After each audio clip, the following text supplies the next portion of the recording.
Some people study you like a mystery, and others stalk you like a documentary they didn't know they paid for. And here's where it gets interesting.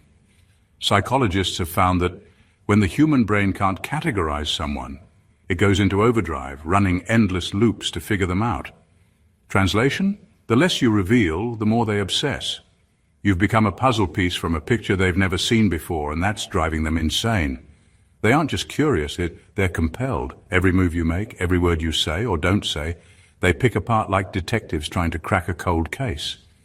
Except this case doesn't follow any of their rules, and that's the part they can't handle. They expected you to play your role, to fit neatly into the labels and boxes they've been trained to understand. But instead, you walked past the stage, tore up the script, and started performing in a show they didn't even know was happening. And the best part, you're not even trying to get their attention. You're just existing.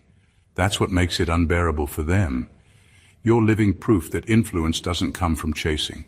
It comes from being so unshakably yourself that the world can't help but turn its head. So now they're wondering, who are you? What did you do? But the real question they should be asking is, why can't I stop thinking about you? Number one, you moved in a way that felt unscripted, and it terrified the scripted. You moved in a way that felt unscripted, and it terrified the scripted. People are used to patterns. They take comfort in knowing how someone will act, what they'll say, and how far they'll go. It's how they feel safe. They build their expectations like fences, and as long as you stay inside those boundaries, they can predict you, control you, and maybe even dismiss you. But you didn't give them that. You didn't follow the steps they rehearsed in their heads for you. You didn't react the way they were sure you would. You didn't play the role they quietly assigned you. You moved differently, and that broke something in their sense of control. It's not just that you surprised them. Surprise is temporary. What you did was deeper. You disrupted their entire script. They had lines ready. They had outcomes planned. They thought they understood the game, and then you walked in and played it in a way they didn't know was possible. That's not just unsettling, that's destabilizing. It makes them question their own strategies, their own intelligence, their own understanding of how people work. And once you've done that, they can't see you the same way again. The truth is, unscripted people are dangerous in a world built on scripts. Scripts keep power where it's always been. They keep authority in the hands of those who write the rules. But when someone steps out of that and refuses to play along, suddenly the rules don't look so solid anymore. That's what you did without even realizing it. You showed that their so-called system isn't the only way things can be done. That's why they watch you so closely now. They're not just curious, they're assessing. They want to figure out how you pulled it off.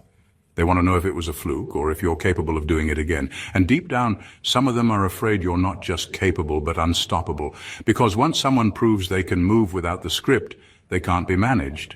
You've shown them that your life isn't a scene in their play. You write your own lines as you go, and they can't skip ahead to see what happens next. And for people who only know how to control the predictable, that's not just confusing, that's terrifying. Number two, your energy registered before your name did. Your energy registered before your name did. Long before people know your story, your history, or even what you do, they feel something about you that they can't explain. It's not the clothes you wear, the car you drive, or even the way you talk. It's something less visible, but far more powerful. You enter a space, and without trying, the atmosphere shifts. People might not even notice it consciously at first, but something in them reacts. They sense a weight, a presence, an intensity that doesn't need an introduction. Some people try to attribute it to confidence, but it's not that simple. Confidence can be faked, rehearsed, even borrowed from someone else's validation.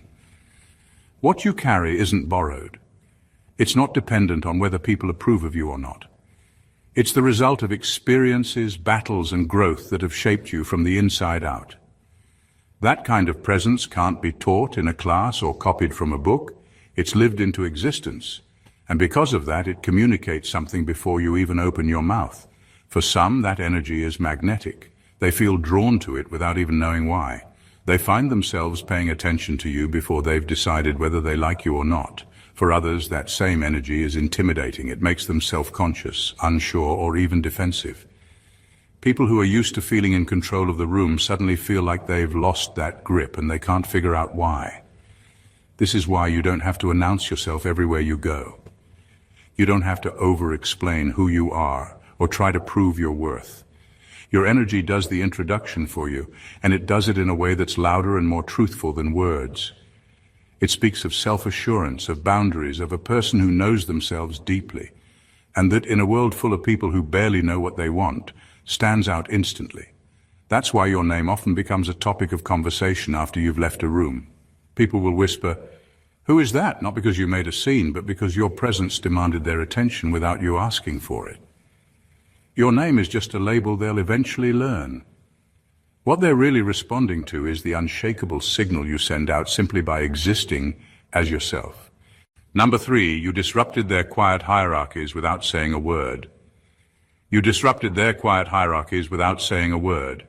In every group, workplace, family, or community, there's an unspoken order, a ranking system most people follow without thinking about it. Some people are used to being the decision makers, others the influencers, and others quietly accept being in the background. Everyone knows without being told who gets listened to and who gets overlooked. It's the invisible ladder that keeps everything in its proper place. And then you showed up. You didn't storm in demanding authority. You didn't argue for a seat at the table. You didn't even try to challenge anyone, yet somehow your presence rearranged the dynamic. People who never spoke up before started to speak. People who always dominated conversations found themselves being interrupted. People who used to be invisible were suddenly being acknowledged because you were acknowledging them. Without announcing it, you shifted the flow of influence. This is what unsettles them the most. You didn't follow their process for gaining respect or influence. You didn't climb their ladder step by step. You simply operated in a way that made people pay attention, and the usual power holders didn't get to decide whether you were allowed to have that effect. That's threatening to anyone who relies on the hierarchy to keep themselves on top. The ones at the top start to feel their grip loosen, not because you attacked them, but because you made them less necessary. You showed that respect doesn't have to be demanded, it can be naturally given. And the ones at the bottom, they start seeing possibilities they didn't see before. They start realizing the ladder isn't as rigid as they thought, and that change doesn't always come from the top down. You didn't just disrupt the hierarchy. You made it clear it was never as stable as people assumed. That's dangerous to those who benefit from things staying the same. They can't openly accuse you of anything because you didn't break a rule, but they can feel that something has shifted. Their quiet hierarchy is no longer quiet. Now, every time you walk into a room, the order they relied on trembles a little. And the fact that you're not even trying to make it happen only makes it harder for them to stop it. Number 4, you didn't just refuse their approval, you made it worthless. You didn't just refuse their approval, you made it worthless. For as long as they've known you, they've been operating under the belief that their opinion is currency. Approval was the reward they dangled, the stamp of legitimacy they assumed you needed in order to feel accomplished, accepted, or even seen. It's how they kept people in line, by making everyone work for a nod, a compliment, a sign of acceptance. But you didn't play that game. You didn't bargain for their validation or try to earn their applause. You moved forward without asking for permission, and in doing so, you stripped their power of its value. It's like walking out of a store with your hands empty, only to have everyone inside realize the currency they trade in can't actually buy anything you want. That's when it hits them. They never had control over you in the first place. This is more than just not caring what people think. A lot of people say they don't care, but their actions still bend toward approval in subtle ways. You didn't just ignore it, you redefined the terms of worth. You showed that progress, success, and self-respect can exist completely outside their measuring systems. You proved that the trophies they hand out aren't the only proof of winning, and that's the part that unsettles them. When someone refuses your approval, you can dismiss them as arrogant. But when someone makes your approval irrelevant, it exposes how fragile your influence really is. The people who depended on their validation to feel important now have to confront a painful truth. Their power only works on those who value it. By walking away from their validation economy, you forced them to face themselves. Without the ability to control you through approval, they either have to adapt or fade into the background. And for some of them, fading is not an option they can accept. So they'll talk, they'll criticize, they'll try to make you look like the one who's lost something. But deep down, they know the reality. You didn't lose access to them. They lost influence over you. And once that happens, The game is over, even if they pretend they're still playing. Number 5, you made the invisible rules visible. And they can't forgive that. You made the invisible rules visible. And they can't forgive that. Every system, whether it's a workplace, a social group, a family, or an entire culture, has rules that aren't written down but are just as powerful as the ones that are. These rules dictate who gets ahead, who gets silenced, what's acceptable to question, and what must be accepted without a word. Most people follow them without thinking, not because they're blind, but because they've been trained to believe that's just how things are. Then you came along and saw those rules for what they really were, not natural laws, but manufactured limits. You noticed the patterns, the unspoken agreements, the carefully arranged structure designed to protect certain people and keep others in their place. And instead of pretending not to see it like everyone else, you named it. You didn't have to give a speech or write a manifesto. Sometimes all it takes is asking the wrong question, refusing to play along, or making a choice that exposes how arbitrary the whole thing is. That's what unsettles them so deeply. When the invisible rules are visible, they can't be disguised as the way things have always been. They can't hide behind the illusion of fairness or inevitability. People can see who benefits and who suffers. They can see the manipulation, the favoritism, the hypocrisy. And once you see it, you can't unsee it. That's why those in control often punish people who expose the truth. Not because they're dangerous in the usual sense, but because they ruin the illusion that keeps everyone else compliant. What you did wasn't just rebellion, it was revelation. You didn't burn the rule book. You held it up in the light for everyone to read. And that's the kind of thing that sticks in people's minds. Even if they try to go back to pretending the rules are invisible, they can't fully believe in them anymore. You've planted doubt where they used to have certainty, and that's why they can't forgive you. It's not because you broke the rules. Plenty of people break rules quietly and get away with it. It's because you pulled the curtain back and made everyone else see that the rules aren't as solid, as moral, or as necessary as they were told. You didn't just challenge the system, you exposed it. And once exposed, it can never be unseen.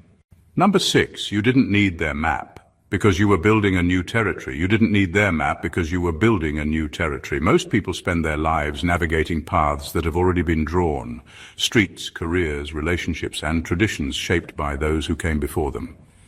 They're told where to start, which turns to take, and what the destination should look like. Even the ones who think they're independent often end up following someone else's blueprint without realizing it. The map might look different, but it's still been handed to them. You refused to accept that as your only option. You understood that maps are only useful for places that already exist, and you weren't interested in retracing someone else's steps. You were after something that hadn't been discovered, something that couldn't be found by following familiar signs. That meant no landmarks, no clear routes, no guarantees.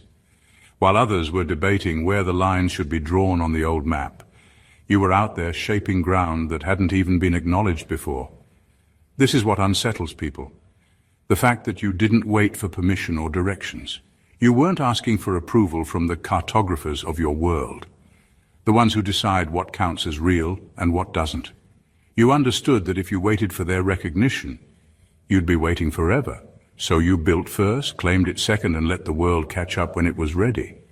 Those who cling to the existing map don't know how to process someone like you. Their whole sense of security is built on the belief that the map is all there is. When someone proves otherwise, it makes their world feel smaller, their choices more limited, and their ambition less daring.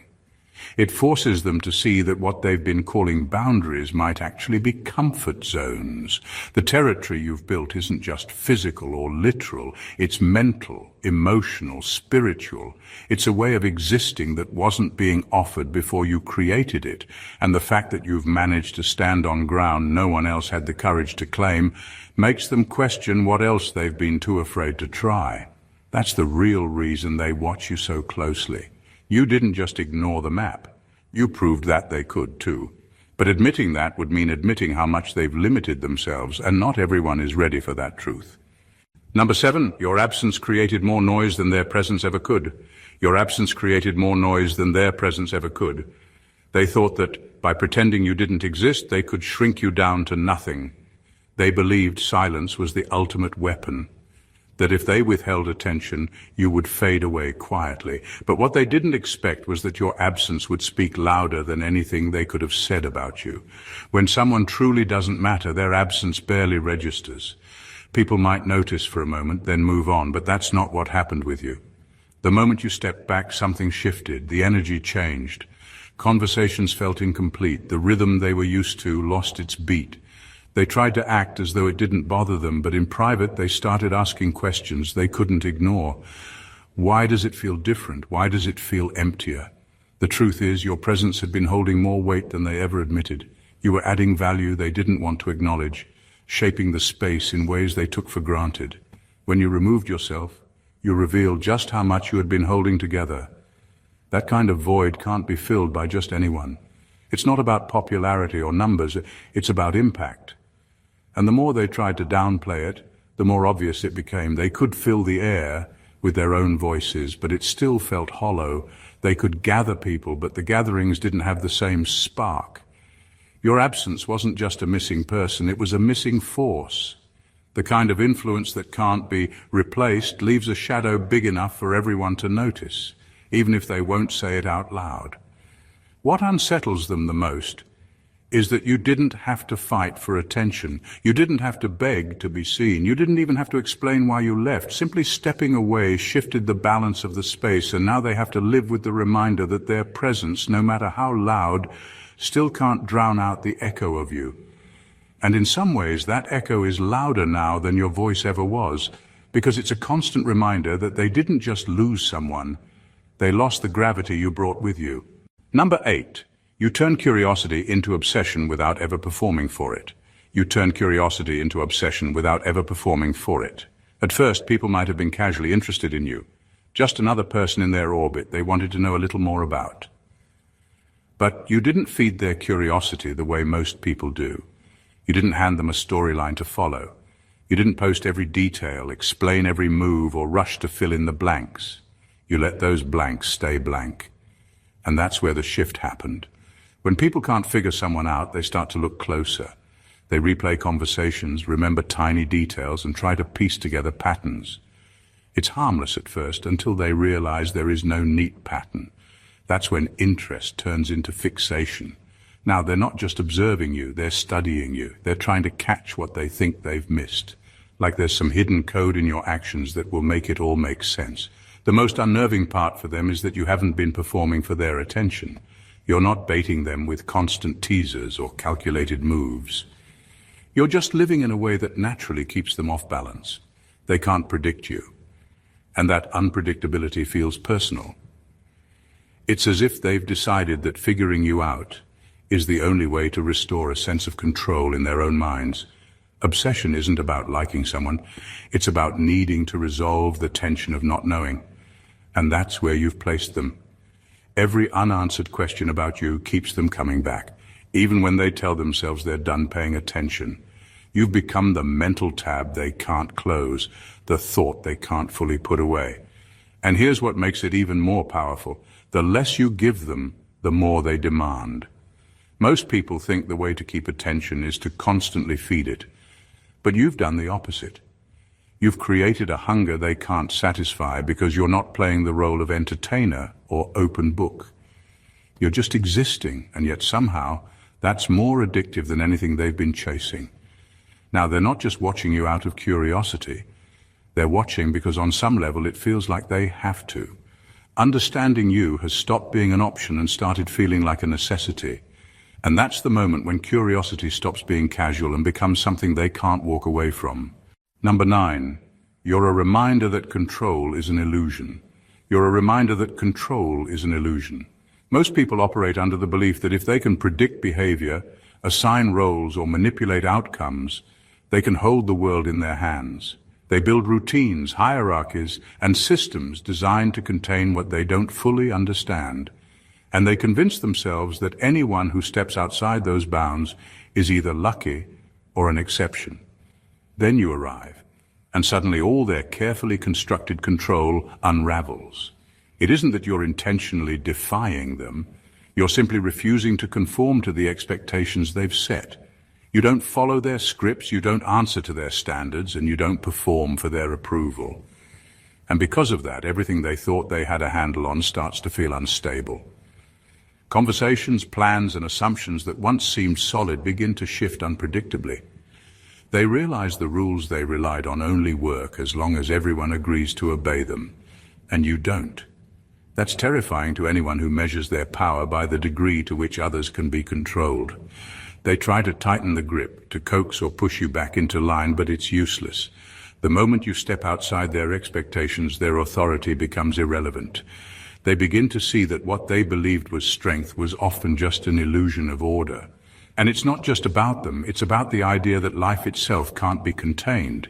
You show without saying a word that no system, no hierarchy, no expectation is stronger than a person who refuses to be bound by it.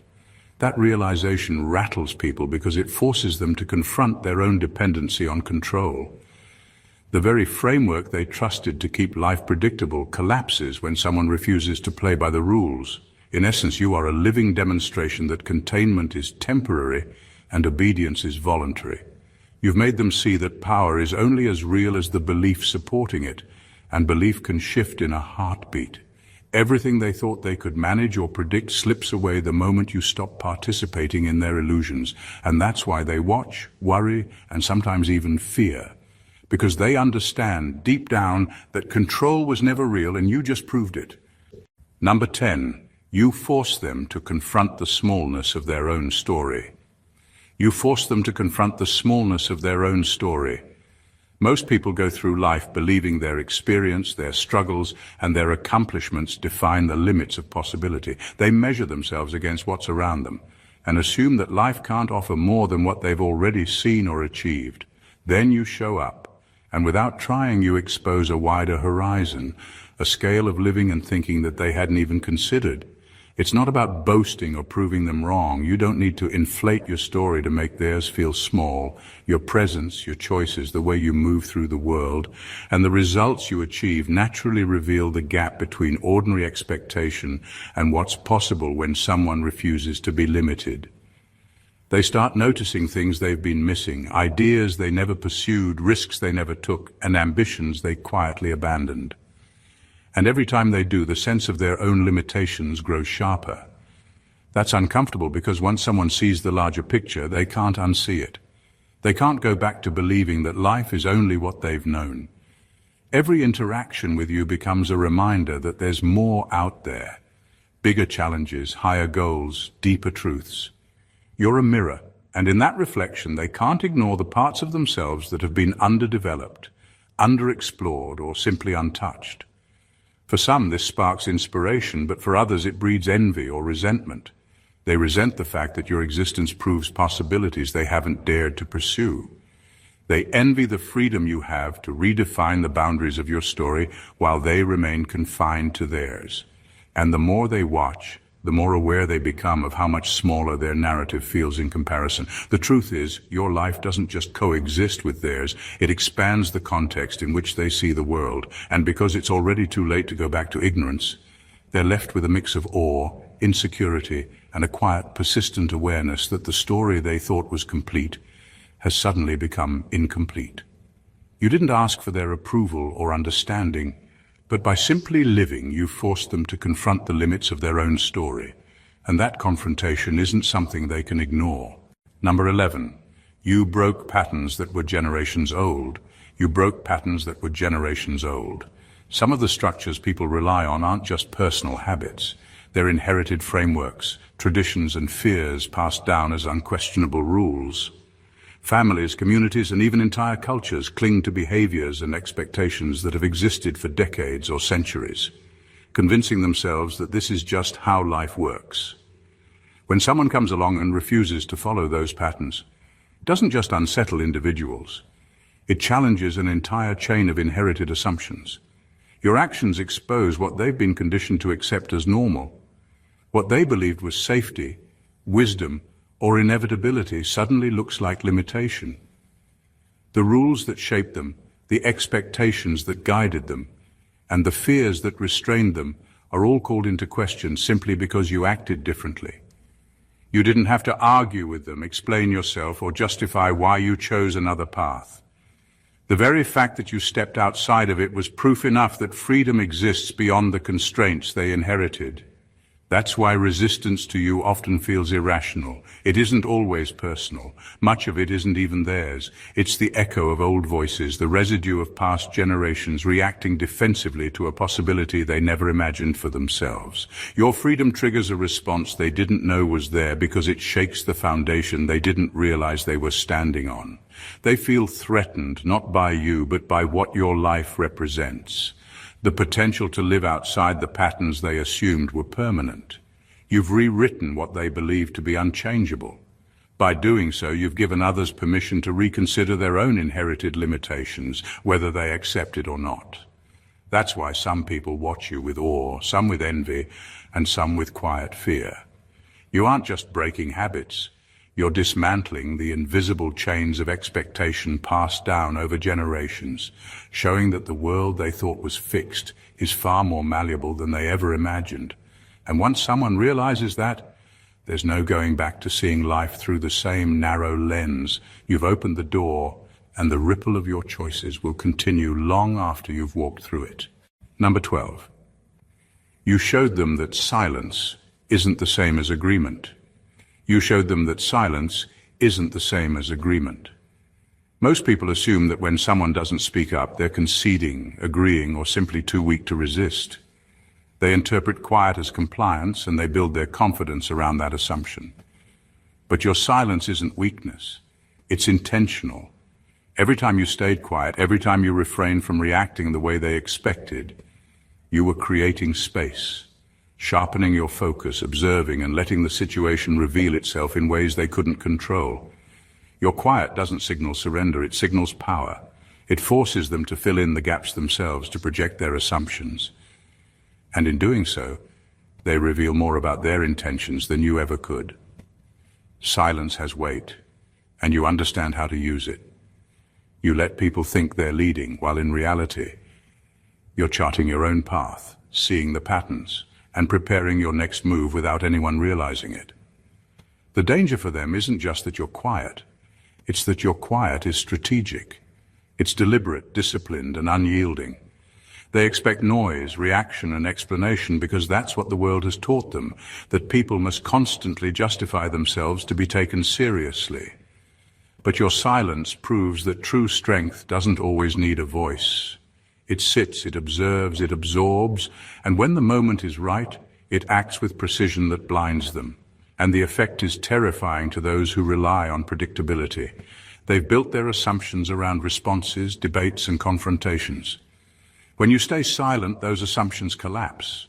They're left guessing, doubting, and often panicking because your quiet refuses to confirm their narrative.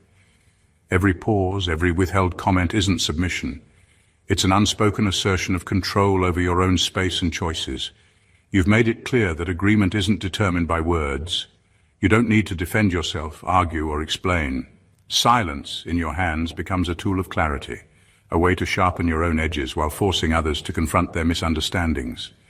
And the more they push, the more your silence reveals that their expectations were never reality, only illusions they created to feel safe. You've transformed inaction into power, proving that sometimes saying nothing speaks louder than anything they could demand from you. Number 13. You became the standard without asking for the title.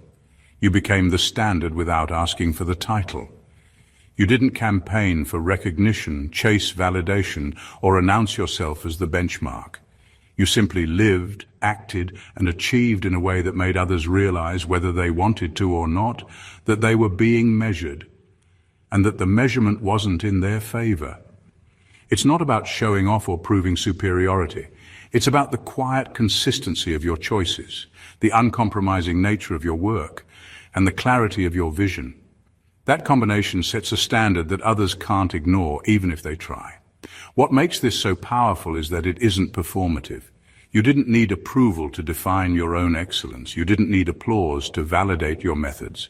And yet, by simply existing in that way, you forced others to compare themselves to it. They can't help it. They see your results, your calm control, your effortless handling of situations, and they instinctively measure themselves against it. And when they do, they often don't like what they find. This creates tension. It's not personal at first, it's subconscious. People begin to notice the gaps between who they are and who they thought they could be. They begin to feel the frustration of wasted time, missed opportunities, and the limits they've been accepting. And because you didn't ask them to notice or follow, the comparison feels unfair, as if you've shifted the playing field without permission. Even in private, when they think no one is watching, your example lingers. Their thoughts drift back to the ways you've achieved, handled challenges, or carried yourself, and the internal judgment begins. They can't erase the standard you've set, because it isn't a title they can award, it's a reality you embody. And reality, unlike perception, doesn't care whether they like it or not. You didn't claim the crown, but you became the measure by which others evaluate themselves. That's a rare kind of influence, the kind that exists quietly, yet relentlessly, and it's dangerous to those who rely on comparison to feel competent. Because the truth is now undeniable, some people simply operate on a level others can only aspire to. And you've shown them exactly what that looks like without ever asking for recognition. Number 14. You made the game irrelevant by creating a whole new arena. You made the game irrelevant by creating a whole new arena. While everyone else was busy playing by the old rules, measuring themselves against outdated standards, and competing for scraps of attention or approval, you stepped into a space that didn't exist before. You didn't fight to win their game because you didn't need to. You realized the game itself was limited, restrictive, and designed for people who didn't think beyond the lines. So you built something bigger, something freer, something that couldn't be contained by the parameters they clung to. The people still inside the old system are frantic, confused, and frustrated. They don't understand why their efforts feel smaller, why their victories seem less significant, or why the spotlight keeps shifting toward you. They're playing the same rounds, following the same rules, while you've already moved beyond the board. Every step they take feels heavier because they're trying to win at something you've outgrown. They see the audience, they see the recognition, and they can't figure out why it belongs to someone who isn't even following their path. What makes this so unnerving for them is that you didn't cheat, bribe, or manipulate your way ahead. You simply refused to be constrained by their boundaries. You built your arena with your own rules, standards, and vision, and in doing so, you changed the entire perspective of what success, influence, or impact could even look like. The game they devoted themselves to suddenly feels meaningless, irrelevant, and even small in comparison. This is more than just being ahead. It's about redefining the entire playing field. You didn't need their validation or their competition to exist or to succeed. Their world might still feel real to them, but it's irrelevant to you. And that's why they watch, obsess, and wonder. They see the results, they see the crowd's attention, and they can't reconcile it with their understanding of the rules. You've proven that real influence doesn't come from winning someone else's game. It comes from creating a space where the game itself can't touch you. You've moved to a level where their competitions and comparisons don't matter. And that's why the crowd follows you, why the energy surrounds you, and why no one else in the old arena can compete. Because you're no longer playing by their rules. You've created a new reality, and they're still trapped trying to survive in the old one. You are more than a person moving through the world. You are a force that challenges, reshapes, and expands the very space around you. Every choice you make, every step you take, and every silence you hold carries a weight that others can't ignore. You didn't just move differently, you rewrote the rules, exposed illusions, and created arenas no one else dared to enter. You didn't need their approval, their maps, or their understanding, and in refusing it, you revealed the fragility of their assumptions, the limits of their control, and the smallness of their perspective. The people who watch, measure, and wonder about you are no longer just curious. They are forced to confront truths about themselves that they may never admit out loud. You've become the standard, the ripple, and the example all at once. A presence so compelling that it turns silence into power, absence into influence, and curiosity into obsession. You aren't playing by their rules because you've already moved beyond the board. The game they thought mattered is meaningless in the arena you've built for yourself. What you leave behind is more than inspiration. It is a reminder that freedom, impact, and authenticity cannot be contained, predicted, or controlled. You are a demonstration that real influence doesn't require permission, that strength doesn't need validation, and that living unapologetically breaks patterns that generations have tried to enforce. The world notices. It always notices. And for those who doubted, measured, or resisted, your existence is now the benchmark, the mirror, and the challenge, whether they accept it or not. If this spoke to you, if it shook something inside you, don't just watch and walk away. Hit that subscribe button and join the movement, because this energy only grows when it's shared. Like the video to show you're ready to break the rules and see the world differently. Comment below. Tell us what part hit you the hardest, or how you're stepping into your own power. And don't keep this to yourself. Share it with anyone who needs to remember that influence, freedom, and authenticity can't be controlled. This isn't just content, this is a wake-up call. Be part of it. Stay blessed always.